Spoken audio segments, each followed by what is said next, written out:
Muito é falado da figura do desenvolvedor solo, mas você criar um jogo sendo uma pessoa não significa que você fez tudo sem nenhuma contribuição dos outros, como no caso do Undertale, por exemplo. Eu, mesmo fazendo meu próprio jogo, conto com a contribuição de outras pessoas que trabalharam como freelancer ou fazendo commissions no projeto. Mas antes de continuar, eu quero avisar você que meu jogo Siege and Saw, um jogo de estratégia em tempo real, está na Steam nesse momento, ainda não foi lançado, está em desenvolvimento, mas você pode colocar ele na sua lista de desejos agora mesmo e isso vai me ajudar bastante. Então, obrigado e vamos pro vídeo. Um dos lugares que tem outsourcing no meu jogo, por exemplo, é a capa da Steam, a arte e o que mais? E as músicas.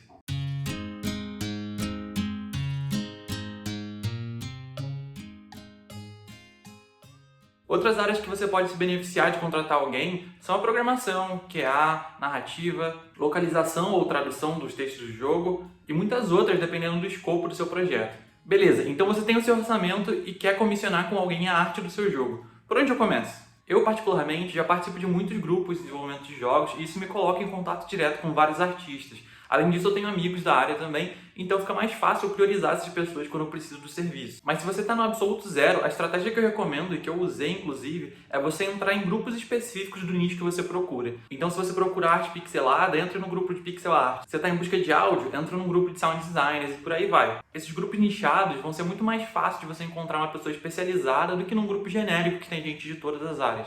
E dentro desses grupos, seja no Facebook, Reddit, Discord, sempre vai ter uma área de contratação, de gente que está procurando um serviço. Então faz uma mensagem o mais detalhada possível com as informações que você pode passar do seu jogo e não faz as pessoas terem que te procurar no privado para saber coisas simples, como, sei lá, qual o estilo de arte do jogo você precisa. Porque isso é perda de tempo e muita gente nem vai te responder só por causa disso. E se você já tem um valor fechado para pagar, pede para quem tiver interesse te mandar o portfólio e o preço por hora da pessoa ou alguma outra precificação, se for o caso. Assim a pessoa pode chegar lá direto para vocês negociarem sem ficar de muita conversinha.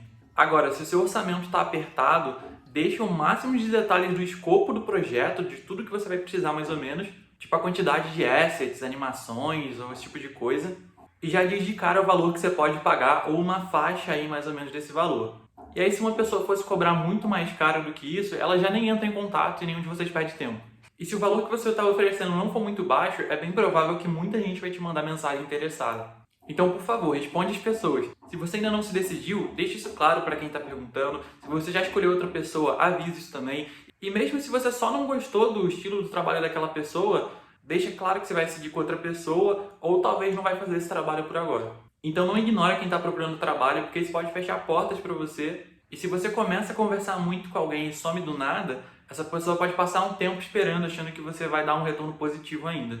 E essa é uma dica que vale para mim mesmo, porque eu preciso melhorar as respostas. Beleza, você decidiu com quem quer trabalhar e agora você precisa preparar um briefing, porque a pessoa não tem uma bola de cristal e nem consegue saber o que está na sua cabeça, por mais óbvio que pareça. Referências, exemplos, rascunhos, tudo que você conseguir para trazer o máximo de ideia para a pessoa do que você está procurando, das suas referências. E mesmo se você quiser que o profissional tenha criatividade e faça mais ou menos o que ele acha que combina com o seu projeto, dá o máximo de dicas que você puder no sentido de dar um caminho para a pessoa. Seja você assoviando no áudio, fazendo um murmurinho, um rabisco qualquer, um trecho de um filme que você gosta, ou até um desenho do crochê de uma meia que você gostou.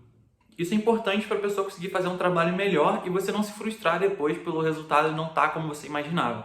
Então, o máximo de referências nesse briefing, detalhe o que precisar por escrito, e é muito melhor você pecar por excesso do que pela falta nesse caso.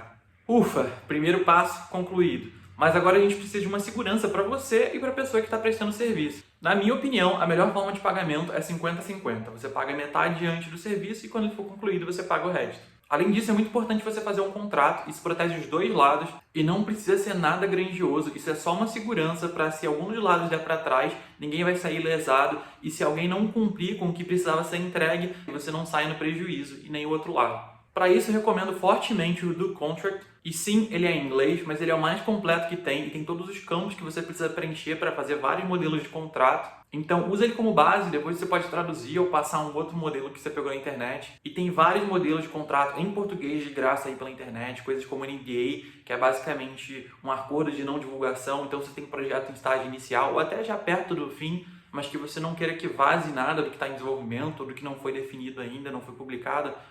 Esse é um modelo de contrato bom também. E como você muito provavelmente vai fazer isso de forma remota, você vai precisar de um site como DocuSign, ClickSign ou Wondershare, que você usa para coletar as assinaturas digitalmente, tanto de você quanto da outra pessoa. O DocuSign é o que eu usei para o contrato de reporting de um dos meus jogos, então é o que eu recomendo particularmente. Mas até onde eu sei, o ClickSign também é bom e o último eu nunca usei. E por favor, deixe no contrato especificada a forma de compensação. Você vai pagar mensalmente? Você vai pagar após cada entrega? Isso precisa estar definido lá. Se você conversou por voz no Discord e isso não está em texto em nenhum lugar, é como se nunca aconteceu. Então deixa isso no contrato.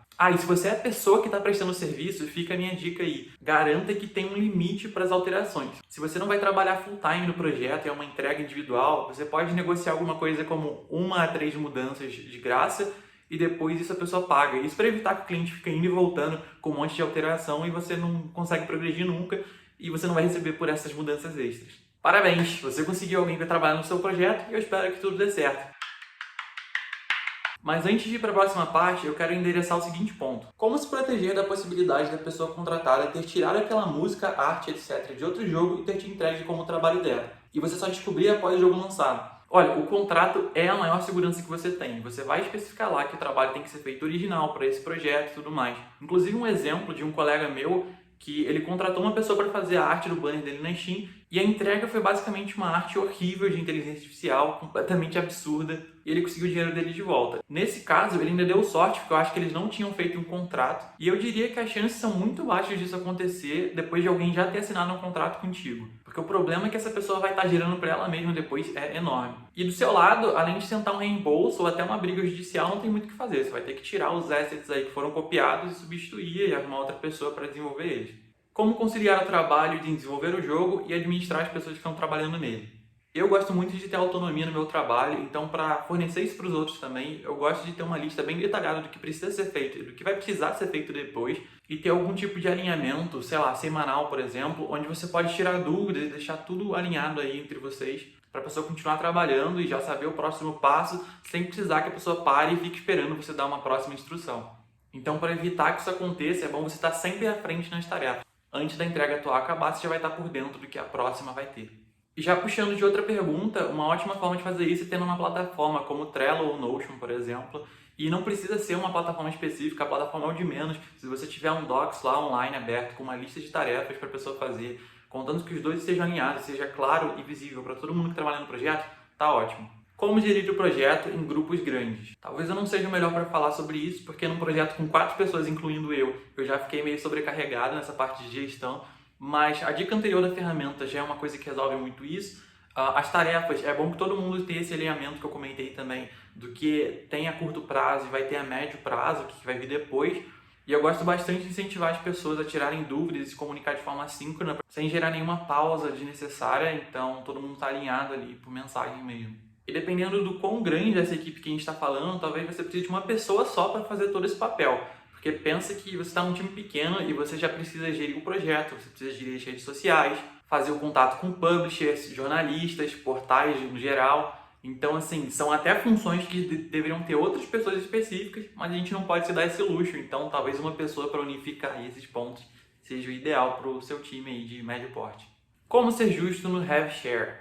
Eu particularmente não gosto de rev share e para quem não conhece o termo é basicamente você compartilhar o faturamento, né? Você dá uma porcentagem para alguém. Só tem 2 casos onde eu acho que isso daí faz sentido. O primeiro é onde você trabalha no jogo inteiro com mais 1 ou 2 pessoas e no outro caso é rev share com publisher, né? Então a publisher vai querer uma porcentagem do seu jogo e aí nesse caso eu acho que faz sentido. E no primeiro caso já é bem difícil. Vamos supor que você fez a programação e game design, outra pessoa fez a arte e level design e a terceira pessoa fez a música e os sons. Quem que trabalhou mais? O que vale mais ou menos aí? A menos que você contabilize as horas trabalhadas e faça uma porcentagem em cima disso, é muito difícil chegar num valor que seja justo para todo mundo. Além de que é muito possível que apareça aí uma necessidade de fazer um trabalho assim a mais para outra pessoa, alguém extra, ou se alguém não conseguir fazer alguma coisa. E aí o que você faz? Você adiciona mais uma porcentagem para outra pessoa? De quem que vai sair essa porcentagem? De todo mundo que participou? Só do líder? Quem é o líder nesse caso? Quem publica o jogo na Steam? Então é um sistema assim que eu acho muito falho, só faz sentido se você tiver com uma publisher ou algo do tipo. Quanto cada indivíduo tem que saber das outras áreas de desenvolvimento? Bom, na minha humilde opinião, eu acho que todo mundo devia saber integrar o próprio trabalho com a engine. E o que significa?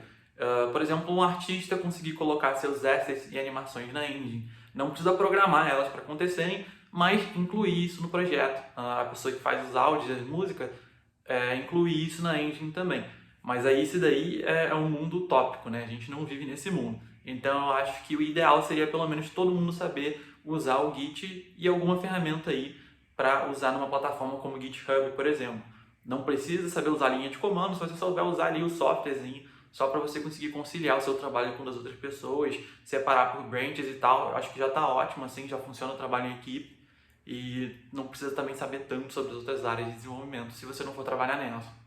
Uma vantagem até da Godot, por exemplo, é que você consegue desativar várias funcionalidades da engine. Então, por exemplo, você pode mandar para o artista só ali a pipeline de mexer com assets 2D ou 3D e evitar que a pessoa acabe quebrando alguma coisa sem querer ou fique ali super confusa por causa de um monte de coisa que tem ali e a pessoa não entende direito. Então, é uma funcionalidade bem boa. Você pode deixar uma versão diferente para cada pessoa, só trabalhar ali no que é a responsabilidade dela. E por último, mas não menos importante, uma que me fez rir até, que é como ter controle se a pessoa está enrolando ou trabalhando menos do que o horário combinado. Olha, eu sou extremamente contra o microgerenciamento.